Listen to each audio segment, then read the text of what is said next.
I have compressed, shrunken lungs. I can't breathe. I'm gonna drink this coffee and yap. A lot of it's gonna be complaining, I'm just warning. I have marfan syndrome. Marfan syndrome is a mutation in my connective tissue. Connective tissue is one of your four main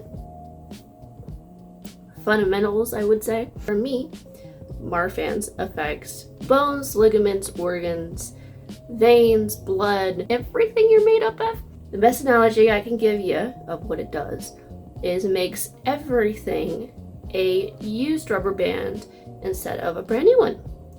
So it is stretching way farther than it should, and it's brittle, and it's decrepit, and nothing is held down. That being so, my hips have dislocated, my feet, the bones have curved inwards to where my toes touch my heels. I had 5 surgeries to fuse this spine. My hips are fused, I had halo traction, my organs flipped in the body. The list really goes on. What happened to my lungs? Now we gotta backtrack a little bit. I was 10 days old, it was my first surgery. My stomach had pushed up into my chest, pushing everything up there. With that, my chest had been pushed outward because of all the squishing, but also because it's so malleable with the marfans. Figure out everything that was happening. We anchored my organs and everything down back into its spot with a feeding tube. Once that was healed, and all that fun stuff, my chest, since it was pushed out and now has the room, since everything's back in its original-ish spot, concaved inwards and proceeded to till I was 13. With that concavement, because nothing's held down, it just continued to concave. That then became pectus vacuum, the concavement of your chest. Since I had pectus vacuum, it got to the point where you could grab the spine from the front of me. It made my heart crushed like a pancake. Doctor's words, not mine. And it pushed it down. My heart is still down here. It's enlarged and it's moved and it's a whole different story. Crushed and moved and flattened my heart. And then it crushed and compressed my lungs. So as I was growing, my lungs did not have any room to expand because it had the concavement on top of it, pushing inwards and back, damaging my lungs because it's crushing it against everything else.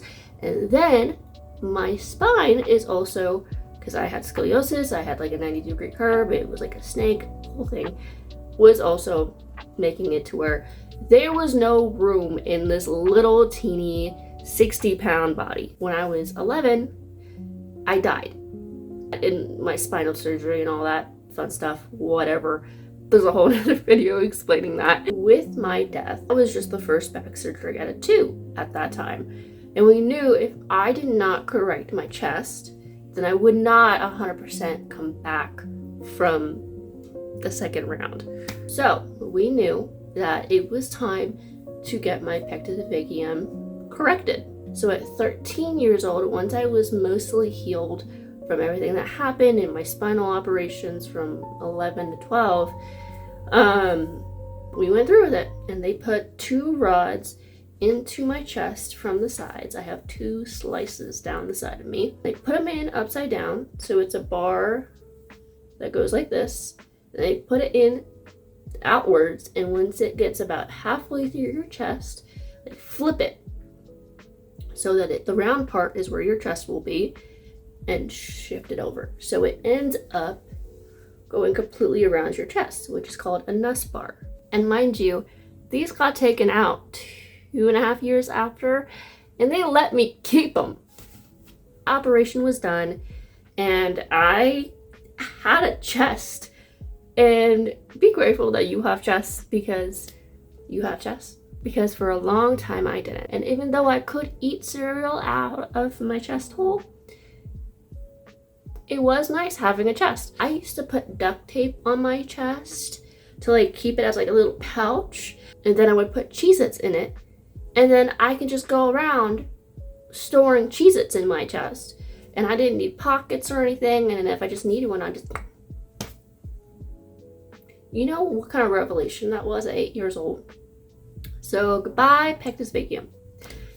And once they lifted it all, put the Nuss bars in, they could actually see. They figured out my heart was flattened and she doing okay now. And then they figured out what happened to my lungs. And we did suspect this because growing up, I couldn't run, I couldn't breathe, I was winded every 5 seconds, I could not take a deep breath.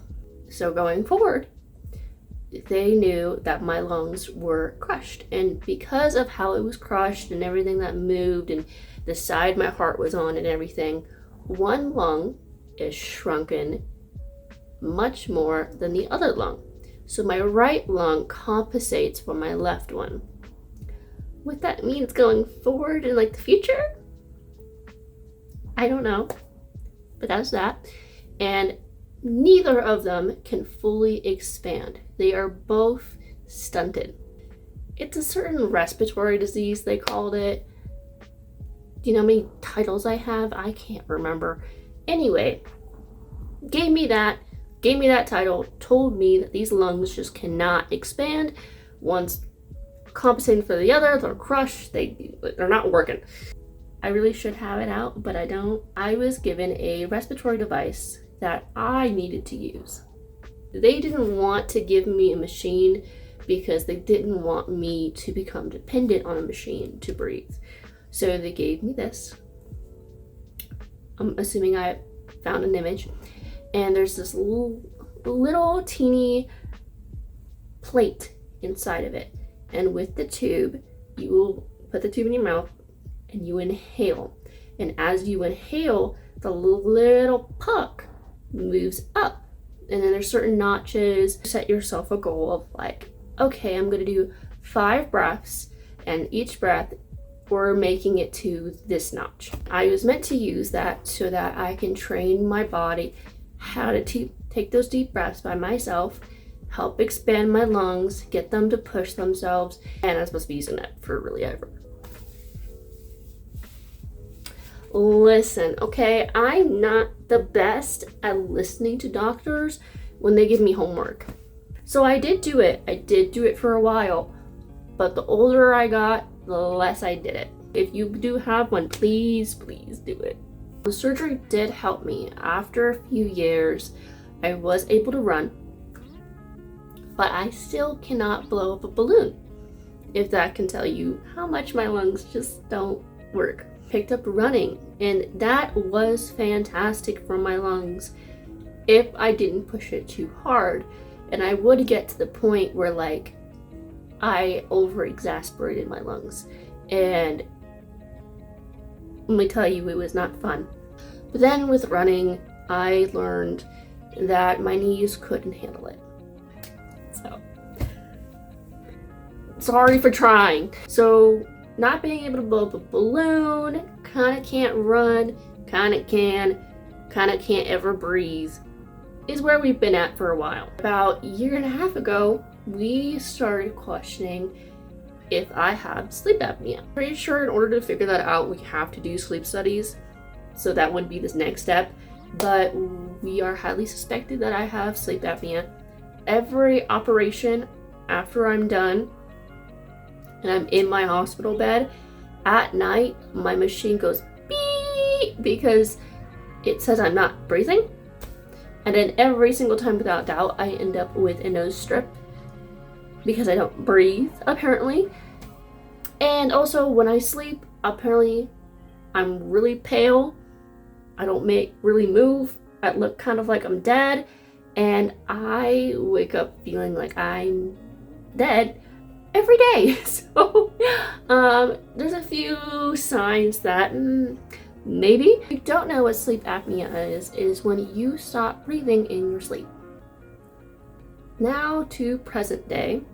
Main reason I'm making this is my lungs have been very exhausted, and I had been trying to work full time. Still unfortunately can't do that. I think it's just going to be a lifelong event of can't do that, so great to know. So yes, I have been moving more, I have been exercising more, I've been moving my body more. My body's not happy about it. That is something that I'm taking into consideration of why my lungs are not exactly the happiest. They are feeling worse, and it's getting more and more difficult to talk. And this has been a very big issue in my life, especially currently I work in sales / patient. So kind of need to be able to talk. And like, it's a running joke that I whisper when I talk, because nobody can hear me. And partly is because I kind of might need hearing aids. I can't really hear anybody. This became really prominent, I would say, only like 7 months ago. I feel like I'm yelling right now, which probably sounds fine. But even talking like this just to make a video to where you can mostly hear me clearly is very painful.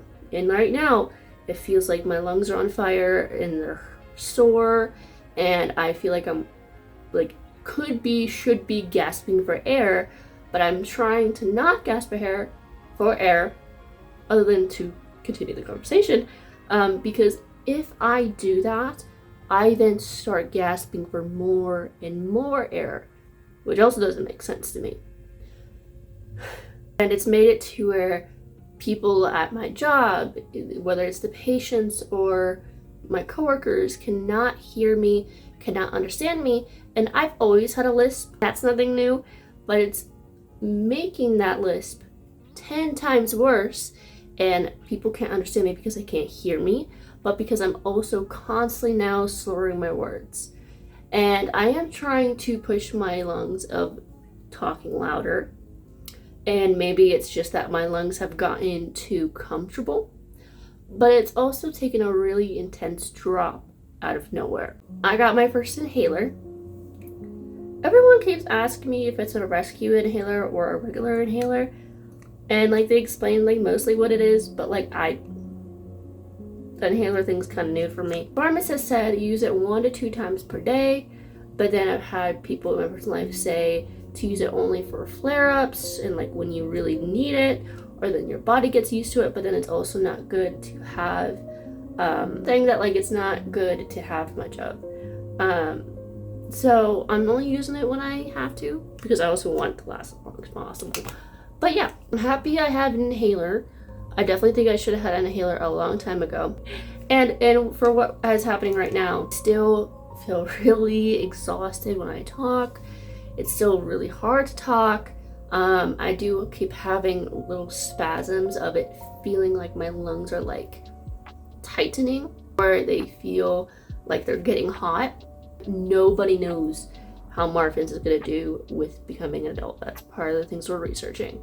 So I can't say it's just because of this or just because of that. It's so unknown, which is awesome.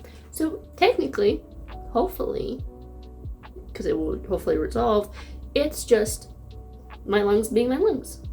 It's just learning how to adapt to the lungs that I have that are changing into adulthood. And you know, the weight is something we're taking into consideration, because I have finally reached 109.5 pounds. It's been a long journey. I'm 21. Yeah, it's been a thing. So this is the most I've ever weighed in my life.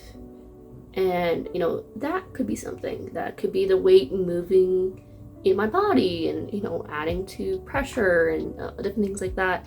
And nutrition, I'm malnourished. So what is that gonna do for my lungs? Like, there's a lot of things that go into it.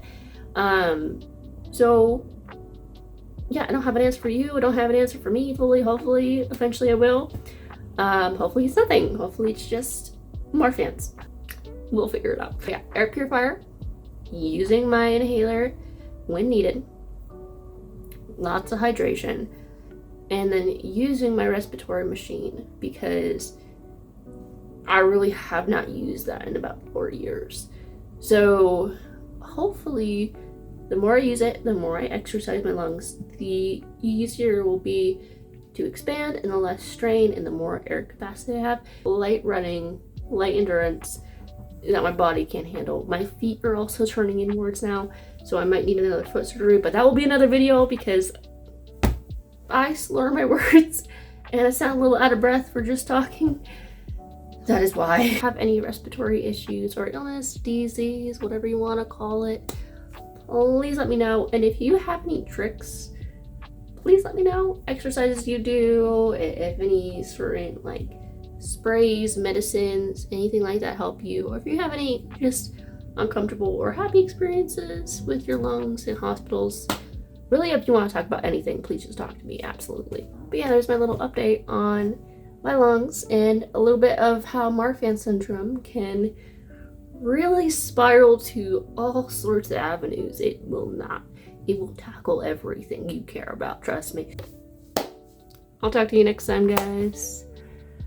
One step at a time.